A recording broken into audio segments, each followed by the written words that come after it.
वाह वाह मम्मा, क्या स्वाद है। अरे मेरे राजा, सबका राजा आरती और मसाला।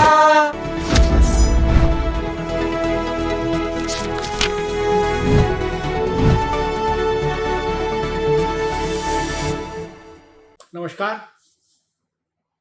प्रधानमंत्री नरेंद्र मोदी जिस समय की प्रतीक्षा कर रहे थे वो समय आ गया है। जिस वक्त का उन्हें इंतजार था उस वक्त ने दरवाजे पर नॉक कर दिया है। आपको याद होगा, महिला आरक्षण को जमीन पर उतारने के लिए परिसीमन से जुड़ा विधेयक आया था लोकसभा में, और वो विधेयक इसलिए गिर गया था, मोदी सरकार उस विधेयक को इसलिए सदन में पारित नहीं कर पा पाई थी क्योंकि तब सत्ता पक्ष के पास 66% समर्थन नहीं था सदन का, यानी 2/3 बहुमत नहीं था सत्ता पक्ष के पास। इसलिए वो काम अधूरा रह गया। सरकार को लोकसभा में पराजय का सामना करना पड़ा था उस संदर्भ में। लेकिन वो चीज नरेंद्र मोदी के मन पर एक चोट की तरह दर्ज हो गई और वो समय की प्रतीक्षा करने लगे। उसके बाद 2 बड़ी घटनाएं घटी देश की राजनीति। पश्चिम बंगाल में भाजपा की अभूतपूर्व विजय और तमिलनाडु में डीएमके की पराजय और फिर डीएमके का इंडिया अलायंस से बाहर आ जाना, कांग्रेस के साथ रिश्ता खत्म करना और इंडिया अलायंस से डीएमके का बाहर आ जाना, ये 2 बड़ी घटनाएं घटी। इन दोनों बड़ी घटनाओं ने नरेंद्र मोदी को यह आश्वस्ति दी है कि अब सरकार फिर से महिला आरक्षण को जमीन पर उतारने के लिए, क्रियान्वित करने के लिए कदम उठा सकती है। जी हाँ, आपको याद है नरेंद्र मोदी कुछ भूलते नहीं है, ये आपको याद होगा। उनके पूरे राजनीतिक जीवन को देखिए, कभी वो कुछ भूलते नहीं। जब महिला आरक्षण से जुड़े विधेयक सरकार को वापस लेने पड़े थे तो उसके बाद प्रधानमंत्री ने राष्ट्र के नाम एक संबोधन किया था। उस संबोधन में भी उन्होंने कहा था, हम असफल हुए हैं, हारे नहीं हैं। आज बहुमत नहीं है, कल होगा, हम फिर आएंगे। और वो समय आ गया जब नरेंद्र मोदी फिर सदन में इस विषय को लेकर आने वाले। मानसून सत्र होना है महीने भर के भीतर। ये तय जानिए, उस सत्र में सरकार एक बार फिर महिला आरक्षण से जुड़े वो तीनों विधेयक जो पूर्व में लाई थी लोकसभा के पटल पर रखेगी और सरकार इस बात को सुनिश्चित करेगी कि इस बार वह जीते, उसका लक्ष्य बाधित नहीं किया जा सके। और इसमें 2 बड़े नए डेवलपमेंट सरकार को सहयोग करेंगे, ऐसा लग रहा है। एक बड़ा डेवलपमेंट, डीएमके चूंकि इंडिया अलायंस से बाहर आ गया, इसलिए डीएमके मोदी सरकार के विरोध में नहीं जाएगा। अब ऐसी समझ बन रही है डीएमके और भाजपा के बीच में। आपको याद होगा, मैंने अभी कुछ दिन पहले एक वीडियो में कहा था कि डीएमके और भाजपा के बीच में समझौते की भी बातचीत चल रही है, एनडीए में आने की बातचीत भी चल रही है। इसलिए वहां रिश्ता ठीक है, ठीक हो रहा है और ठीक होगा, ऐसी उम्मीद भाजपा में की जा रही है। तो डीएमके की लोकसभा राज्यसभा में उपस्थिति एनडीए को सपोर्ट करेगी। एक ममता बनर्जी की टीएमसी जैसे विधानमंडल दल में टूटी, वैसे ही संसदीय दल में टूटेगी, ऐसे संकेत मिल रहे हैं।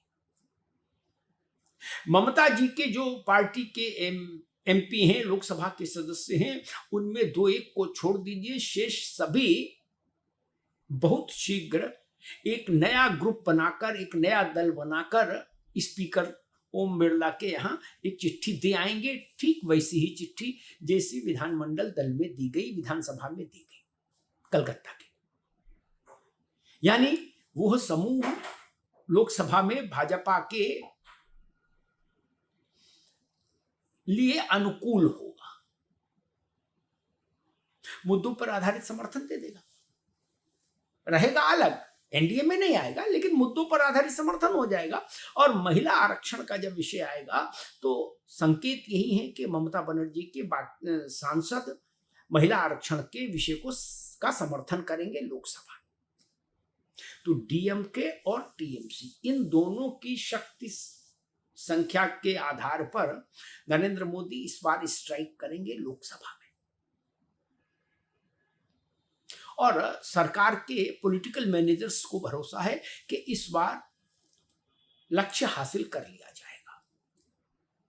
यानी कुछ महीने के भीतर ही नरेंद्र मोदी ने बाजी पलट दी, ऐसी तस्वीर बनेगी। मोदी का यही कौशल है, वो हार नहीं स्वीकार करते, और अगर असफल हो जाए वो तो फिर और दूने वेग से सफलता के लिए लड़ते हैं, प्रयास करते हैं। महिला आरक्षण भी एक वैसा ही विषय है। तो मान लीजिए, जान लीजिए कि परिसीमन बीत अब नहीं होगा, इससे खुश होने वाले कांग्रेस और उसके सहयोगी दलों की खुशी अब बहुत समय तक नहीं टिकेगी। चाहे समाजवादी पार्टी हो, चाहे कांग्रेस पार्टी हो, चाहे आरजेडी हो, जो इस बात से खुश हो रहे थे और आनंदित थे कि चलो अब परसीमन का झंझट खत्म हुआ, मोदी सरकार की लोकसभा के सीटों के परसीमन की जो कोशिश थी वो हमने रोक दी। कुछ विपक्षी नेताओं ने कहा था कि हमने मोदी के परसीमन वाली जो बुलेट ट्रेन थी उसको हमने रोक दिया, लेकिन वो रुकावट थोड़े समय के लिए ही थी, लग रहा है। परिसीमन की बुलेट ट्रेन फिर चलने वाली है, और इस बार पूरी व्यवस्था के साथ चलने वाली है। नए सहयोगियों को जोड़कर मैदान में उतर रही है एनडीए की टीम, और माना यह जा रहा है कि अगर नरेंद्र मोदी की सरकार परसीमन के विधेयक को लोकसभा राज्यसभा में पारित करा ले जाती है तो सारा खेल और खेल का मैदान दोनों पलट जाएंगे 2029 के लोकसभा चुनाव के संदर्भ में। आपको मालूम है ना, इसीलिए विपक्षी दल इतना छटपटा रहे थे, परसीमन के विरोध में खड़े थे, क्योंकि उनको पता था कि उसके बाद तो सब कुछ परिवर्तित हो जाएगा। विपक्ष की जमीन ही बदल जाती। जो आज तक आपका खेत है वो कल आपका खेत नहीं रहता राजनीति में। तब क्या करते? नया खेत बनाने में तो मुद्दत लगती है, और 29 में चुनाव हो जाता लोकसभा का। कुल मिला के तस्वीर ये है। इसलिए अभी मोदी का एक और बड़ा मास्टर स्ट्रोक बाकी है, उसका इंतजार करिए। हो सकता है महीने 1.5 महीने के भीतर वो मास्टर स्ट्रोक देश के सामने हो, दुनिया के सामने हो। धन्यवाद।